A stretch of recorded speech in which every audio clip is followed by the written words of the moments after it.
একটা কথা বলি শ্রদ্ধার সাথে, জীবনে যত ধরনের কষ্ট আসুক মুখটা বন্ধ রাখবেন, মুখটা বন্ধ রাখবেন।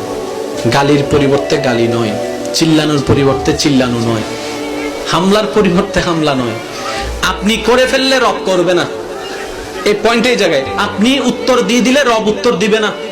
কিন্তু আপনি যদি বলেন যে আল্লাহ তোমার বান্দা কি করছে দেখো, আল্লাহ বিচার করবে। এবার আমি আপনাদেরকে শর্টকাটে বললে আপনারা বুঝতে পারবেন। এমন অনেক ব্যক্তি আছে যার বাপ দাদা গরিব ছিল, কিন্তু তার আমলে এসে কোটি কোটি টাকা আছে না?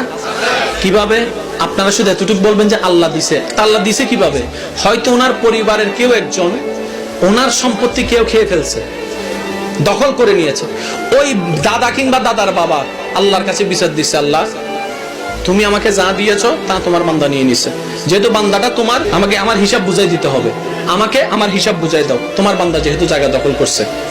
আল্লাহ পাক ওই বান্দার আমল নামার মধ্যে নাতির কিংবা নাতির পুতির আমলে 10 গুণ সম্পদ ব্যবস্থা করে দিয়েছে।